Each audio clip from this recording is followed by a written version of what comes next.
အခက်ခဲတွေနဲ့ကြုံလာတဲ့ခါတိုင်းဟာလွယ်လွယ်ကူကူလေးစားချက်တိုင်းဘလောက်ကောင်းမလဲလို့တွေးဖူးကြမှာပါဟုတ်တယ်မလားကဲဒီနေ့တော့အဲ့ဒီအတွေးကိုဒေးတီဂျေကိုခံပညာရှင်ကြီး Bruce Lee ရဲ့အမြင်နဲ့တစ်ချက်လောက်စိန်ခေါ်ကြည့်ကြအောင်များဟုတ်ပြီပထမဆုံးအနေနဲ့ကျွန်တော်တို့အားလုံးရဲ့စိတ်ထဲမှာအများအားလို့ရှိနေတဲ့စန္ဒတစ်ခုကြောင့်အရင်ပြောကြည့်အောင်အဲ့ဒါကတော့အခက်ခဲမရှိစိတ်ဖိစီးမှုကင်းတဲ့တာယာချက်မိတဲ့ဘဝတစ်ခုကိုပိုင်ဆိုင်ခြင်းနဲ့စိတ်ပါပဲဒီစန္ဒကဘယ်ကနေလာတာလဲဘာကြောင့်ဒီလောက်တောင်ပြင်းပြနေရလဲဆိုတာကိုအရင်ဆုံးလေ့လာကြည့်ကြတာပေါ့စဉ်းစားကြည့်တယ်စာမေးပွဲတွေအလုပ်ကဖိရားတွေဆက်ဆံရေးမှာဖြစ်တဲ့ပြဿနာတွေအဲ့ဒါတွေနဲ့ကြုံလာတဲ့ခါတိုင်းဒီဒုက္ခတွေဒါမရှိရင်ဘယ်လောက်ကောင်းလိုက်မလဲလို့အနည်းနဲ့အများတော့တွေးမိကြမှာပဲလေဒါကလူတဘာဝပဲမဟုတ်လားဟုတ်ပါတယ်အဲ့ဒါကလူတိုင်းလိုစူတောင်းဖူးတဲ့စန္ဒတစ်ခုပါပဲကျွန်တော်တို့ရဲ့ဥနောက်ကိုကမထေကြမရေရမှုတွေကိုရှောင်ပြီးတက်တောင့်ထက်တာရှိတဲ့အခြေအနေကိုအလိုအလျောက်ရှာဖွေတတ်တဲ့တဘာဝရှိတာကိုဆိုတော့လွယ်ကူတဲ့ဘဝကိုတောင်းတတာဟာအပေတစ်ခုတော့မဟုတ်ပါဘူးဒါပေမဲ့ခဏလေးအလေးအနက်ထားပြီးစဉ်းစားကြည့်အောင်တကယ်လို့မြတ်လေးစူတောင်းတွေပြေလာပြီးဘဝမှာဘာစိန်ခေါ်မှုမှလုံးဝမရှိတော့ဘူးဆိုရင်အဲ့ဒီဘဝတကယ်ပဲပိုကောင်းတဲ့ဘဝတစ်ခုဖြစ်နိုင်မှာလားပန်းတိုင်မရှိစူးစမ်းစရာမလိုတဲ့ဘဝရဲ့တန်ဖိုးအစင်မှန်ကဘာဖြစ်သွားမလဲဒီမေခွန်းကပဲဒီနေ့ကျွန်တော်တို့အဓိကဆွေးနွေးခြင်းတဲ့အချက်ဖြစ်လာမှာပါကဲအခုဆိုရင်တော့လွယ်တဲ့ဘဝကိုတောင့်တတဲ့ကျွန်တော်တို့ရဲ့တဘာဝစိတ်ကိုလောဝဆန့်ကျင်ဘက်ကနေကြည့်တဲ့ရှုထောင့်တစ်ခုကို mix ပေးချင်ပါတယ်။ဒါကတော့ကိုခန့်ကကြန့်ခိုင်းမှုတစ်ခုတည်းမဟုတ်ပဲစိတ်သက်ခွန်အားအတော့ပါနာမည်ကျော်ခဲ့တဲ့ Bruce Lee ရဲ့အမြင်ပြောရရင်စစ်တီတော်တေတောင်ရဲ့ပညာဉာဏ်ပဲဖြစ်ပါတယ်။ Bruce Lee ကလွယ်ကူတဲ့ဘဝကိုတောင်းဆိုမဲ့စားလုံးဝဆန့်ကျင်ဘက်တဲ့ရာခုကိုတောင်းဆိုဖို့အကြံပေးတယ်။သူကဘဝကိုလဲကူကူနဲ့ဖြတ်သန်းရပါစေလို့ဆူတောင်းမဲ့စားဘဝကိုလေကူကူနဲ့ဖြတ်တန်းရပါစေလို့ဆူတောင်းဝဲအစားအခက်ခဲအကျက်တဲ့မျိုးစုံကိုရင်ဆိုင်ကြော်လွှားနိုင်တဲ့ခွန်အားနဲ့ရဲစွမ်းတက်တည်ရပါစေလို့ဆူတောင်းပါတယ်အသေးပဲကရှင်းလေးပဲပြဿနာတွေကိုရှောင်ဖို့စ조사မဲ့အစားဘလို့ပြဿနာမျိုးပဲလာရင်ဆိုင်လိုက်တဲ့စွမ်းရည်ကိုမွေးမြူဖို့ပြောနေတာပါဒါဟာကျွန်တော်တို့ရဲ့အမြင်ကိုလုံးဝပြောင်းပြန်လှန်လိုက်တဲ့အလွန်လေးနဲ့ပြီးအားရင်ပြေဝတဲ့အစိုးမိန်တစ်ခုပဲဖြစ်ပါတယ်ကဲဒါဆို Bruce Lee ပြောတဲ့ခွန်အားဆိုတာဘာကိုဆိုလိုတာလဲလွယ်ကူတဲ့ဘဝကိုလူချင်းတဲ့စိတ်နဲ့ဒီခွန်အားကိုလူချင်းတဲ့စိတ်ဒီစန့်ကျင်ဘက်အတွေးခေါ်နှစ်ခုကိုပေးချင်းရင်ပြီးတစ်ချက်လောက်ခွဲခြမ်းစိတ်ဖျားကြည့်ကြရအောင်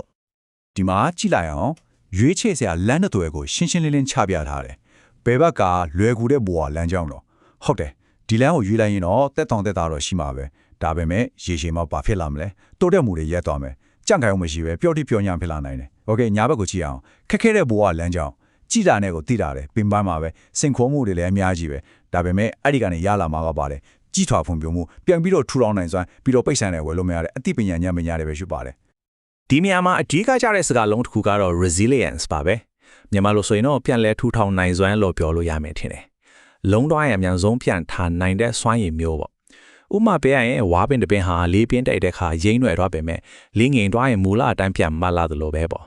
့ဒါကဒုက္ခအခက်ခဲတွေကိုဖြတ်တန်းခြင်းနဲ့ရရှိလာတဲ့အရေးကြီးဆုံးအကျိုးကျေးဇူးတွေကတစ်ခုပဲဗျာကောင်းပြီဒါဆိုရင်ဒီလိုပြန်လဲထူထောင်နိုင်စွမ်းဒီလိုခွန်အားမျိုးကိုဘယ်လိုတိဆောက်ရမလဲဒါကမွေးရပါအရေးချင်းတစ်ခုလားဒါမှမဟုတ်လေ့ကျင့်ယူလို့ရတဲ့အရာတစ်ခုလားโอเคခွန်အားဆိုတာဘာလဲဆိုတာကိုတီးပြီးလဲနောက်မှာအဲ့ဒီခွန်အားကိုဘယ်လိုတိဆောက်ရမလဲဆိုတဲ့လက်တွေ့ကြတဲ့အဆင့်တွေကိုစက်ကြည့်ကြရအောင်ဒီမှာဆိုရင်ခွန်လိုင်းတိဆောက်ခြင်းဆိုတဲ့မြင်မြင်လိုက်တဲ့အရာကိုရှင်းလင်းတဲ့အဆင့်၄ဆင့်နဲ့ခွဲခြားပြထားတာပါအဆင့်တစ်ကအခက်အခဲကိုရှောင်မပြေပဲရင်ဆိုင်ဖို့ဆုံးဖြတ်လိုက်တာအဆင့်တစ်ကတော့အဲ့ဒီအခက်အခဲကိုအရှုံးမပြေပဲကြံ့ကြံ့ခံကြော်လွှားတာအဆင့်၃ကတော့ကြော်လွှားပြီးတဲ့နောက်မှာနာဒီကနေ့ဘာသင်ခန်းစာရလိုက်တယ်လဲဆိုပြီးပြန်သုံးသပ်တာပေါ့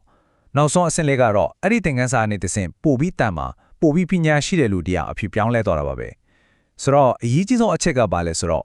့ခွန်လားဆိုတာရက်နေတဲ့ຢာမဟုတ်ပဲတက်ကြွတဲ့ခရီးစဉ်တစ်ခုဖြစ်တယ်ဆိုတာပါပဲဒီလောက်ဆိုရင် Bruce Lee ရဲ့အတွေ့အခေါ်ကိုကျွန်တော်တို့တော်တော်လေးအတွင်းကျကျလေ့လာပြီးသွားပြီလို့ထင်ပါတယ်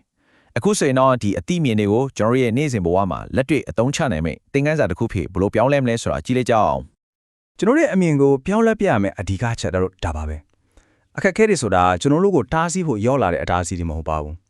အဲ့ဒါတွေဟာကျွန်တော်တို့ဘဝရဲ့သင်ရိုးညွှန်တန်းနေပါပဲကြွသားတွေတာမာဖို့အလေးမရတော့ပဲစိတ်သက်ခွန်အားကြီးမားဖို့အတွက်မရှိမဖြစ်လေ့ကျင့်ယူခွင့်ပေးနေပါဗျာကဲဒီနေ့ရဲ့ရှင်းလင်းတင်ဆက်မှုကနေအဓိကမှတ်သားသွားရမယ့်အချက်တွေကိုပြန်ချုပ်ရရဲ့တဲ့လဲကူတဲ့ဘဝကိုလိုချင်တာကတဘာဝကြပေမဲ့အဲ့ဒီစံတာကပဲကိုယ့်ရဲ့တိုးတက်မှုကိုအခန့်အသတ်ဖြစ်စေနိုင်တယ်။နဲ့စင်မှန်တဲ့ခွန်အားကိုစင်ခေါ်မှုတွေကိုရှောင်ရှားခြင်းကနေမဟုတ်ပဲရင်ဆိုင်ခြင်းကနေပဲတည်ဆောက်လို့ရတယ်။တော့ ဒုက္ခအခက်အခဲတွေကရန်သူမဟုတ်ဘူးကျွန်တော်တို့ကိုပြန်လဲထူထောင်နိုင်စွမ်းဉာဏ်ပညာနဲ့ကြီးထွားဖွံ့ဖြိုးမှုတို့ကိုပေးတဲ့ဆရာတွေပဲနောက်ဆုံးအရေးကြီးဆုံးအချက်ကတော့ဘဝရဲ့ရည်မှန်းချက်ဟာပြဿနာကင်းတဲ့ဘဝကိုရဖို့မဟုတ်ပဲဘလို့ပြဿနာမျိုးပဲလာဖြေရှင်းနိုင်မဲ့တက်တီနဲ့ခွန်အားကိုပိုင်ဆိုင်ဖို့သာဖြစ်ပါတယ် ဒီတင်ဆက်မှုကိုဒီမေကွန်းလေးနဲ့ပဲအဆုံးသတ်လိုက်ခြင်းပါတယ်ကိုဖြတ်တန်းခဲ့ရတဲ့အကြီးမားဆုံးအခက်အခဲကနေဘလို့ခွန်အားမျိုးတွေရရှိခဲ့ပါတယ်လေဒီအတွေ့အခေါ်ကိုကိုပိုင်ဘဝနဲ့ဆက်ဆက်ပြီးပြန်လဲစဉ်းစားသုံးသပ်ကြည့်ဖို့တိုက်တွန်းရင်းနဲ့ပဲညီကုန်းချုပ်လိုက်ပါတယ်